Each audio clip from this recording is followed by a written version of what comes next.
What would you do if you found a billionaire unconscious on a lonely forest road, with two helpless babies crying for their father? Tonight, you'll witness how a homeless boy, with nothing but courage, changed their lives forever and proved that real heroes can come from the most unexpected places. Trust me, you won't believe what happens next. So stay with us until the end, and if this story moves you, don't forget to hit the like button and subscribe for more heart-stirring true stories just like this. A wealthy tycoon placed his trust in the wrong man and came within a heartbeat of losing everything. On a lonely dirt road, unconscious and defenseless, his two tiny children wailed for a father who could not respond. And when the world seemed to vanish, a ragged, homeless child refused to turn away. He pressed his small hands against the stranger's chest, fought through fear and danger, and when the police accused him, he shouted the truth. What happened next bound their lives together in a way none of them could have imagined. Before we dive in, tell us in the comments what time it is where you're watching from, and let's begin. The sedan jolted violently over the uneven road, each bump rattling through the car like a warning. In the back seat sat Adrian Lane, a billionaire barely into his mid-30s, his light gray suit wrinkled from a chaotic morning. Next to him, his infant twins dressed in cream-colored onesies were strapped securely into their carriers. One knee of Adrian's suit pants was torn where he had stumbled earlier while carrying them. He had waved off his staff that day, no bodyguards, no nanny, no assistant. "They're mine," he had told himself with quiet satisfaction as he buckled the babies in. For once, no one else. Just me and them. The twins squirmed and whimpered, unsettled by the car's rough bounce. Adrian leaned forward, his hand gentle on their tiny heads. "It's all right, Mason. It's okay, Mira. Daddy's got you," he murmured, his voice soft but steady, yet an unease crept up his spine. The driver, a recent hire recommended by an acquaintance, kept darting glances at the rearview mirror. His jaw was set, his eyes dark with something Adrian couldn't name. Abruptly, the driver veered off the main road and turned onto a narrow trail edged with dense trees. Adrian frowned sharply. "Where are you going?" "This is a shortcut," the man replied flatly. "I didn't ask for a shortcut," Adrian snapped, his tone suddenly hard. "Get back on the highway." A low hiss filled the cabin, faint at first, then growing. The air tasted metallic, stinging his throat. Adrian coughed, his chest tightening. "What the—" He struggled for breath. The driver's voice was cold, almost casual. "You're too rich to understand, but this is how debts get paid." A sudden dread hit Adrian. He tore off his blazer and wrapped it around the babies, shielding their tiny bodies. He lunged forward, grabbing the driver's shoulder. "If you touch them, I'll—" The world began to spin, his voice slurred. The babies' frightened wails filled the car as Adrian slumped sideways, consciousness slipping away.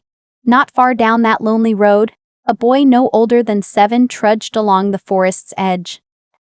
Kai, barefoot and wearing a tattered brown t-shirt, clutched his empty stomach. Hunger gnawed at him, but worry cut deeper. His mother had been sent to a shelter in the city days ago, and he hadn't seen her since. He scavenged for scraps, his small frame weak but determined. Then he heard it, soft cries, frantic and desperate. Kai froze. He listened again. Babies. He ran toward the sound and skidded to a stop. A man in a rumpled light gray suit lay motionless on the dirt, his arm half draped over 2 squirming infants. Their faces were blotchy from crying, their tiny fists clenched. The man's blazer covered them like a fragile shield. "Oh God," Kai whispered, horrified. He dropped to his knees. "Mister, hey mister, wake up." He shook the man's shoulder. No response. Adrian's head lolled limply to one side.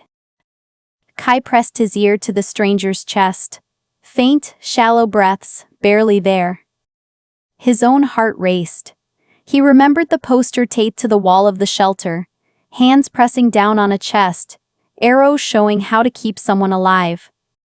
Kai locked his small palms together and placed them on the man's chest. He began pressing down, counting under his breath. 1, 2, 3. Don't you die? He pleaded through tears streaking his dusty cheeks. You got babies. You can't leave them. The twins whimpered louder. Kai pulled the blazer tighter around them. Shh, I got you. Don't cry, he's gonna make it. Adrian's eyes flickered open for an instant. His lips moved, voice barely a rasp. Driver, turned off, couldn't breathe. Then his eyes rolled back, and he slumped again. No, no, no, no, Kai cried. He fumbled through the man's pockets, found a phone, and jabbed at the screen until an operator answered. Help, he shouted. A man, he's not breathing right. He's got babies. We're on the forest road, please hurry. The operator urged him to stay calm. I am calm, Kai barked, panic sharpening his voice. Just come fast. He dropped the phone on speaker and went back to pressing the man's chest. 1, 2, 3. You hear me, mister? I'm not letting you die. The infant's cries pierced the still air. Sweat dripped from Kai's brow as he pressed harder. Come on. Come back. Then a low rumble. Headlights swept across the trees. A black SUV crept toward them and slowed to a stop. The back door opened. A tall man in a dark jacket stepped out, his expression cold. Kid, he said flatly. Walk away. Kai's chest heaved, but he planted himself firmly over the babies. No, he said, voice trembling but fierce. He's alive because of me. I'm not leaving him, the man sneered. Street rat thinks he's a hero. He stepped closer. Kai's fists clenched. You want him? You want them? You want them? You'll have to go through me. The man's laugh was a low, icy sound. You're nothing. But then the distant wail of sirens cut through the night. The man cursed, spun on his heel, and slipped back into the SUV, which sped away into the darkness. Red and blue lights flashed across the trees as police cruisers and an ambulance skidded to a halt. Medics rushed to Adrian, lifting him onto a gurney and carefully gathering the twins. Kai stumbled back, his small chest heaving with relief. Step away from him, a police officer barked. Hands up. What? No, I saved him, Kai yelled, his voice breaking. Two officers grabbed him roughly, twisting his arms behind his back. You expect us to believe that? One of them sneered. A rich man, half dead, babies crying, and you're the only one here? Filthy thief. I didn't steal nothing, Kai screamed, struggling against their grip. I kept him alive. Ask him when he wakes up. I ain't no thief. But Adrian was unconscious again. The twins cried in strangers' arms as Kai felt the world collapse around him. Rough hands shoved him against the cold metal of a cruiser. His voice tore out, raw with desperation. I saved him. I saved him. Don't you hear me? The officer snarled in his ear. You're covered in dirt, crawling all over a billionaire and his kids. You call that saving? Looks like robbery to me. I ain't no thief, Kai spat, tears streaking his face. I gave him air. Ask the babies. Ask him when he wakes up. Shut it, the man barked, shoving him harder. Then a hoarse sound cut through the chaos. Stop. Adrian Lane's eyes fluttered open. His lips were pale, his voice raspy behind the oxygen mask. Don't touch him. He saved us. The officers froze. Sir, one began. Adrian coughed violently and pushed the mask aside. His words came in broken bursts but were sharp. That boy, pressed on my chest, called for help, wrapped my children. Without him, he clutched his side, gasping. Without him, we'd be dead. The officer holding Kai's wrists loosened his grip, shame rising in his face. Aye, sir, we thought. You didn't think, Adrian snapped weakly. You judged him because he's poor, let him go. Kai stumbled free, panting. He glared at the officer, voice trembling but firm. Next time, maybe ask before you call someone trash.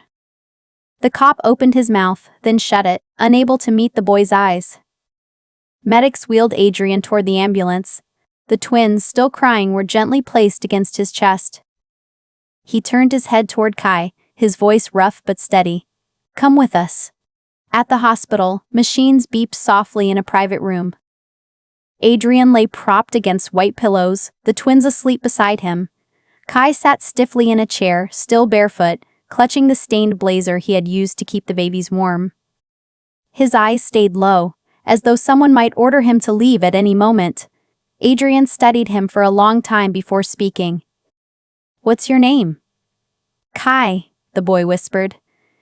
Kai, Adrian repeated slowly, like a vow. You saved my children. Why didn't you run?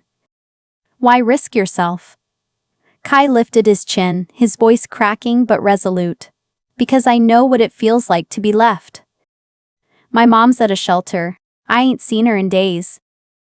I wasn't about to let them feel that too. He pointed at the sleeping twins. Adrian's throat tightened. For a moment he could only swallow. Then he spoke, his voice low. The man who did this, he was my driver, said it was a shortcut. Then he filled the car with something.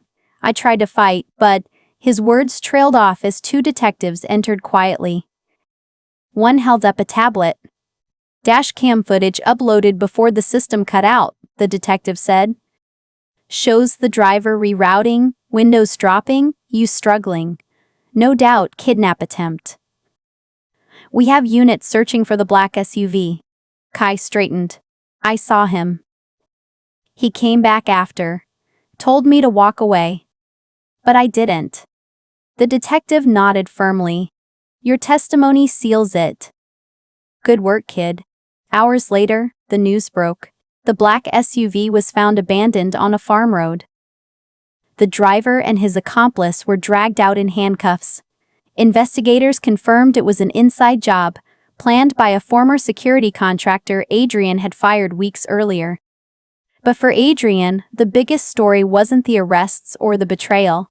It was the small boy now dozing in a hospital chair, his thin frame wrapped in the oversized blazer. Adrian reached out and gently touched Kai's shoulder. The boy startled awake. What do you want, Kai? Adrian asked softly. Money? Toys? Anything. Kai shook his head quickly. I don't want nothing, just don't let them call me a thief again. Don't let them say I hurt you. I didn't. His voice trembled, but carried the weight of truth. Adrian's eyes burned. No one will ever say that again. Not while I live.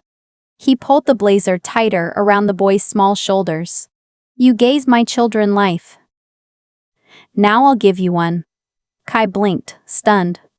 What do you mean? I mean, Adrian said, his voice steady. You won't sleep on the streets anymore. You and your mother. When I find her, you'll have a home. School. A future. That's not charity. That's justice. Kai's lips trembled.